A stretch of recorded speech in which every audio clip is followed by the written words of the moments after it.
All right, what is up, YouTube?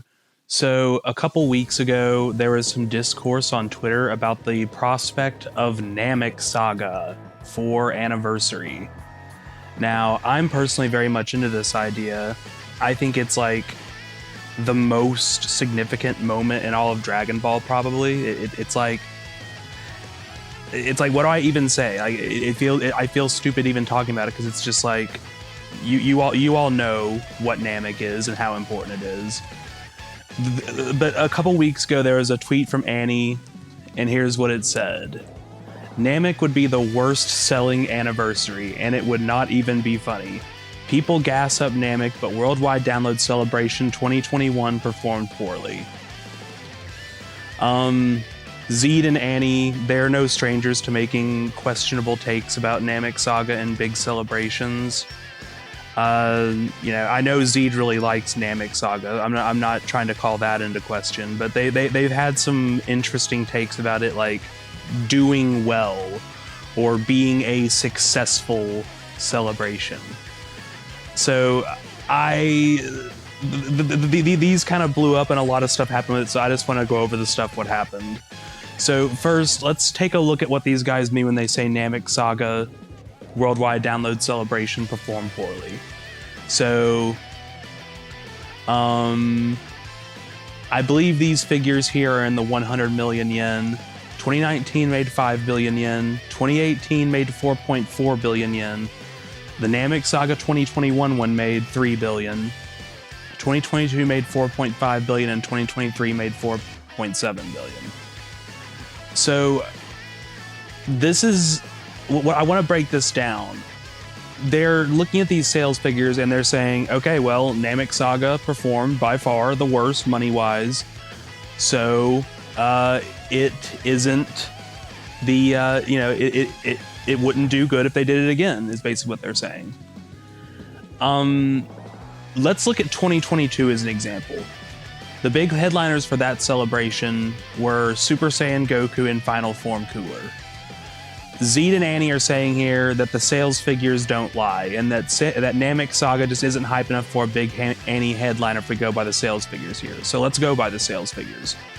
Cooler and Goku Celebration made about 1.5 times as much money as the Namek Saga Celebration. Do you think that these guys are more hyped to Dragon Ball fans than these guys?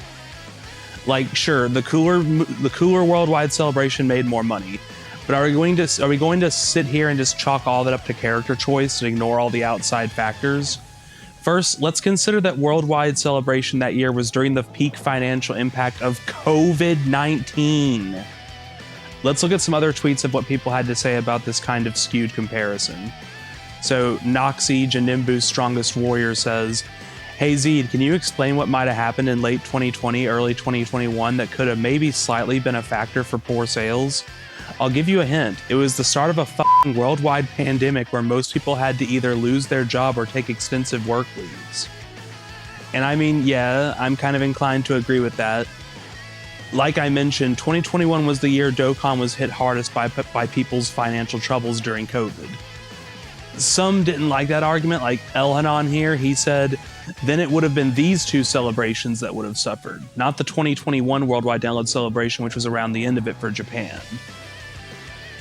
However, I've seen some good rebuttals to this argument, such as this one from Saren saying, people saying how Buu Saga Worldwide Download Celebration sold well just don't understand it escaped the peak of the virus while Namek was while people were building back up. And like a lot of these deniers like to say the numbers don't lie, but I think this claim is borne out if you look at the numbers between 2020 and 2021. These pictures that Rhodey published were brought up again. I'd put that original tweet of theirs up, but it's deleted for the time being while Rhodey updates the information. But if you look at the numbers for these 2 years, you'll see that everything plummeted from 2020 to 2021. Anniversary, about half. Golden Week was lower despite being hyper characters. Tanabata was way down. Worldwide, obviously way down. That's what this whole thing is about. Even Pikkon and Janemba beat SSJ3, Goku, and Kid Buu. 2020 made 27 billion yen and 2021 made 17 billion. There's a very obvious downward trend noticeable here between these 2 years. And I think those tweets from earlier explain why pretty well. Like, their claim is that, you know, stuff like the Namek Saga worldwide, you know, it's being skewed. It made less because of COVID. And I think if you look at the year as a whole, just how much less that whole year made, I think it supports that. Jumping off this idea of external factors and how they make it so you can't just take the sales numbers at pure face value, some Twitter users have made some pretty funny sales comparisons that I will show now. So Connor Pogger here, he says, by that logic, checks notes. Tech LR Super Gogeta is less hype than AGL Bardock and won't hit top grossing because there are objective numbers backing it up. Which, yeah, that was pretty funny. I threw my hat into the ring on these. I was saying, I compared LR Tech Super Gogeta from 2021 to Vegeta in Trunks. And I said, judging by the sales figures, Vegeta in Trunks appears to be a strong contender for 10th anniversary. Always knew they were more hype than Fusions. Koma threw her hat into the ring. She said, also, Int Kid Goku sold more than Dokkan Fest Tech Gogeta. He is more likely as a headliner too. This one from Lotad was my favorite tweet on the whole situation.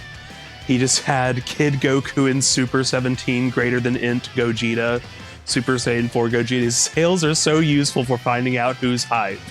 This was my favorite tweet from the whole thing, I think.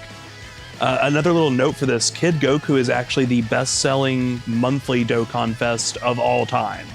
Like, that wasn't like Saiyan Day or Golden Week or something like that. He is the best-selling one.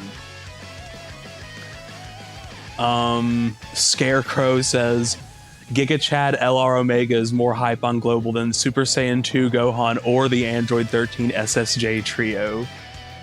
Pat's here was really good. Outside influences don't exist, unfortunately, so Fusion Reborn PyCon has been mathematically proven to be more hype than Buu Saga SSJ3 Goku, right? So, like, those examples I think are pretty like, I like how the whole community kind of jumped in on this to kind of crush the sales gooning, because I think it's gotten really bad lately. But like, I enjoyed this little excursion of everyone saying, no, sales can't just tell you who's hype with a one-to-one look like that. You got to think about outside factors, and like, it's the Namek Saga, man. Like, that's the reason Dragon Ball is as popular. Like, it's one of the biggest reasons it blew up as much as it is. So I thought this was a fun and interesting little conversation. I hope you guys had fun too. Catch y'all next time.